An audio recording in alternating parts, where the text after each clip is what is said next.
Jesucristo, el Verbo viviente, es el único medio de salvación. Él es el centro del pensamiento de nuestra vida, la fuente y la autoridad de la doctrina. El principal propósito de la vida de Cristo fue la obediencia a los mandamientos, exaltando la ley de Dios como un reflejo de su carácter.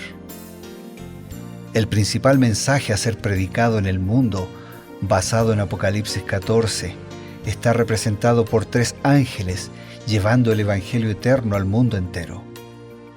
Este mensaje se basa en los encantos inigualables de Cristo y declara que la hora del juicio ha llegado y llama a obedecer los mandamientos de Dios. Mediante su palabra, Dios ha comunicado a los hombres el conocimiento necesario para la salvación. Las Santas Escrituras deben ser aceptadas como dotadas de autoridad absoluta y como revelación infalible de su voluntad. Y aunque el canon de las Escrituras inspiradas está cerrado, el Espíritu Santo continúa iluminando, amonestando y confortando al pueblo de Dios a través del testimonio de Jesús, el Espíritu de profecía. El camino a la vida se traza a través de un camino angosto que debe ser recorrido con confianza a las promesas que Dios dejó a hombres y mujeres fieles que dedicaron sus vidas hasta la muerte por el Evangelio eterno. Los fundadores de la Iglesia soñaron con el día en que la revelación sería una realidad en sus vidas. Miraron con los ojos de la fe a aquel día glorioso cuando finalmente la promesa sería cumplida en la venida magistral de Jesucristo a esta tierra para recompensar a cada uno según sea su obra.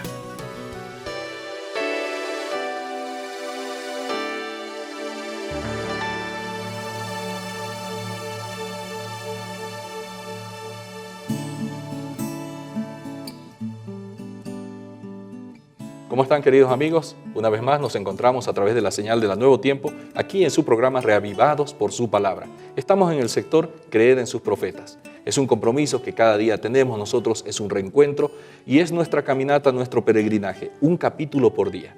Y cada día recibimos la fortaleza, la inspiración, porque Dios es quien nos presenta este mensaje. Y en este momento, además de eso, revisamos un consejo que viene en forma complementaria para darnos iluminación, para darnos profundidad y para poder comprender las cosas prácticas de la vida diaria que nos presenta la orientación profética. Está con nosotros, como siempre, el pastor Bruno Razo, a quien saludamos. Un gusto saludarte, Pastor Ever, y saludar a nuestros amigos, a nuestros hermanos. Como ya hemos mencionado en alguna otra oportunidad, es como un telescopio, ¿no? Los escritos del Espíritu de Profecía son como un telescopio. Telescopio, cuando miramos hacia el cielo, no agrega estrellas, lo que nos permite es verlas mejor. Y el Espíritu de Profecía no agrega verdades, lo que nos permite es entender mejor esa verdad y también aplicarla mejor a nuestra vida. Por eso, ahora vamos a continuar profundizando el capítulo 18 de Levítico. Capítulo 18 de Levítico es un capítulo, podríamos decir también, que presenta ciertas situaciones complicadas de la vida de un ser humano. Dios quería santidad de su pueblo, pero ellos habían recibido influencias de los egipcios, influencias de los cananeos. Mientras iban peregrinando por el desierto se habían encontrado también con otras culturas que no creían en Dios y que tenían total licencia de conducta. Para prácticas que no solo rayaban con lo inmoral, sino también con lo aberrante. Claro. Y eso era un peligro que Dios quería impedir. Ya en la sección anterior se estuvo explicando justamente cuáles eran esos peligros y cómo Dios había establecido algunos reglamentos y estatutos muy estrictos para evitar ese tipo de inmoralidad. Así es. Pues bien, ahora, ¿qué nos añade el Espíritu de Profecía para justamente entender por qué es tan peligrosa la inmoralidad? Leo la declaración del Espíritu de Profecía. Toda especie de inmoralidad queda claramente delineada en la palabra de Dios y se nos expone en su resultado. Dios siempre muestra la conducta y las consecuencias. Claro. Y también nos dice, si vas por este camino, este es el resultado final. Si vas por este camino, este es el destino. Ceder a las pasiones inferiores se nos presenta en su carácter más repugnante y ya hemos leído el capítulo y hemos visto algunas cosas realmente hasta difíciles de entender, Claro. que fueron la práctica en aquellos días y que infelizmente en algunos lugares todavía, algunas de estas cosas todavía también son la práctica. Y algunas están volviendo con más fuerza. Infelizmente. Ceder a las pasiones inferiores se nos presenta en su carácter más repugnante. Nadie, por oscuro que sea su entendimiento, está obligado a errar. Pero se me ha mostrado que muchos de los que profesan andar en todos los mandamientos de Dios albergan este pecado. Dios juzgará a cada hombre por su palabra. O sea, una cosa es que lo practique quien no cree en Dios, Claro. y su vida está centrada en Él mismo, y otra cosa es que practiquen estos actos de inmoralidad quienes dicen ser religiosos o quienes se consideran religiosos y se consideran respetuosos de la palabra de Dios. Los apetitos naturales de los hombres han sido pervertidos por la complacencia mediante la satisfacción pecaminosa. Sus apetitos se han convertido en deseos carnales que batallan contra el alma. No habla de los hombres, está hablando de la raza humana, ¿no? Claro, en forma general. En forma general. Y los apetitos está hablando de los deseos de la carne, está hablando de ceder a esas pasiones inferiores que ya nos terminan igualando a animales. De paso, el sexo vivido solo en esa expresión física está vivido al mismo nivel de un animal. Y la Biblia es dura, es clara y es contundente y presenta eso como un hecho de inmoralidad que daña la salud física, que daña la salud espiritual y que pone en peligro la eternidad. Y ahora hay una tendencia que la psicología está tratando de justificar estos actos diciendo, antes se calificaba como aberraciones o como desviaciones sexuales, ahora se les llama simples tendencias. Sí. ¿No? Y está tratando de justificarse estos actos y algunos incluso los defienden. Sí, porque incluso en algunos lugares, algunas de estas situaciones se las cataloga como una enfermedad o como... Entonces, si es una enfermedad, yo no soy responsable. No es una inmoralidad, es una enfermedad. Pero completo, dice, a menos que el cristiano vele en oración, está dando rienda suelta a hábitos que debieran ser vencidos. A menos que sienta la necesidad de constante e incesante vigilancia, sus inclinaciones profanadas y desviadas serán el medio que los aparta de Dios. O sea,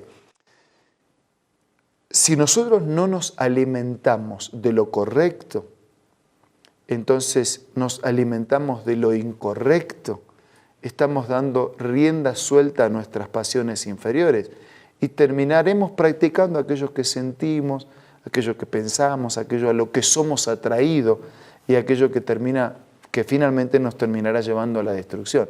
Hay que recordar siempre el mismo principio.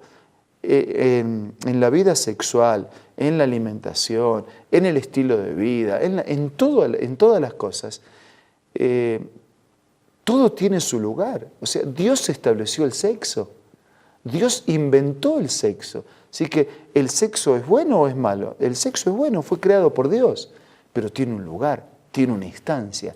Ese lugar y esa instancia se llama matrimonio. Claro. El sexo vivido fuera de la instancia que Dios lo estableció, fuera del propósito por el cual Dios lo estableció, que es la unidad de la familia, que es el amor conyugal expresado en la intimidad, que es la procreación.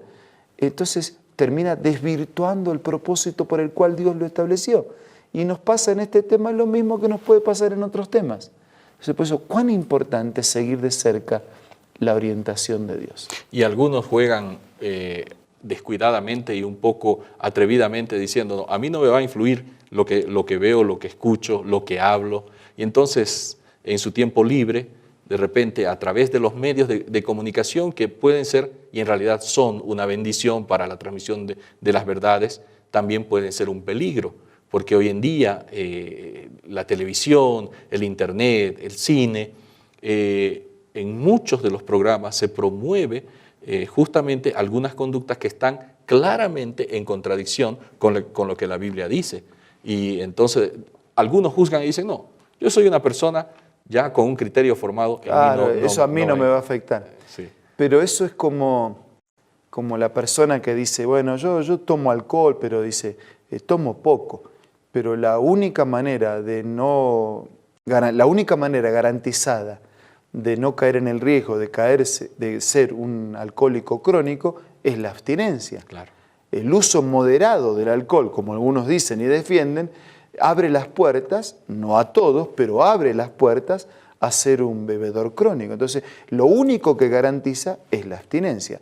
Y quien está bajo los efectos permanentes u ocasionales del alcohol tiene los pensamientos embotados y termina debilitado en sus decisiones y en su fuerza de voluntad. Casi a los pocos minutos que la gota del alcohol llega a nuestro estómago, actúa sobre nuestras neuronas. Entonces, de la misma manera como el alcohol nos embota, de la misma manera nos embota lo que vemos, lo que leemos, lo que escuchamos. Entonces tenemos que ser cuidadosos en la elección de esas cosas, porque son esas cosas las que finalmente nos llevan a la práctica de lo bueno o de lo malo.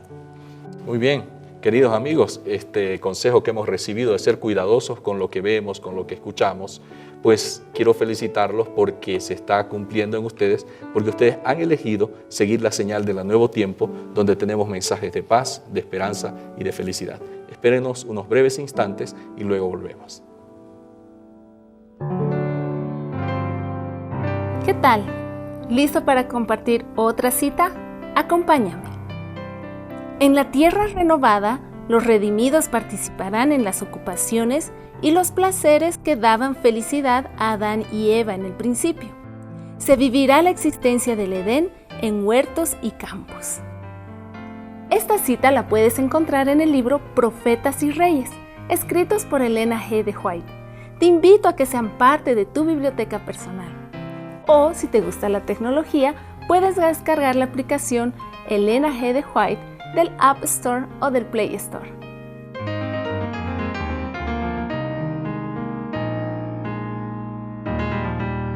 Tenemos el momento preciso para una invitación. Queremos decirles que los apreciamos mucho y realmente disfrutamos de esta caminata. Y tenemos la invitación, como ya les dijimos, a través de las palabras del pastor Bruno Razo. Gracias, Pastor Eber. Yo en realidad retomo palabras del apóstol San Pablo cuando dijeran, si comen, si beben o hacen cualquier otra cosa, háganlo todo para la gloria de Dios. Retomo las palabras del sabio Salomón, en la vida hay tiempo para todo, pero todo tiene su tiempo. Y el sexo, la relación, el vínculo sexual fue establecido por Dios para un lugar y para un espacio. Ese lugar y ese espacio se llama matrimonio. En la medida que lo vivimos conforme a la orientación de Dios, seremos felices y tendremos la garantía de una familia plena y de un desarrollo feliz. Por eso, ya sea en comida, en bebida o en cualquier otra cosa, háganlo para la gloria de Dios. Porque quien hace para la gloria de Dios, lo termina haciendo para su propia bendición. Ahora vamos a orar.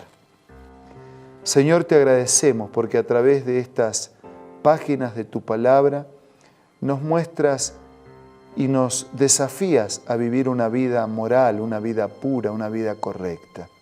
Nos muestras también los resultados de prácticas inmorales que lesionan la salud, que destruyen la familia y que garantizan la miseria y la infelicidad.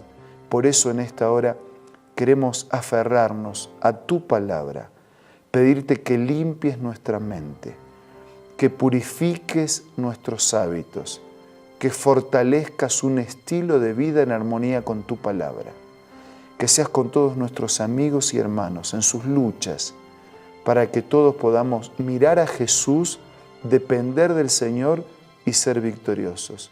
Cuando este mundo concluya, cuando ya no haya más inmoralidad ni pecado, que podamos ser ciudadanos de tu reino para siempre.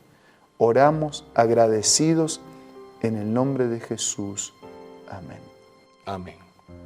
Agradecidos por la compañía de ustedes, queridos amigos, agradecidos por la inspiración y la conducción del Padre de las Luces, nos despedimos. Hasta mañana. Reavivados por su palabra, creed en sus profetas.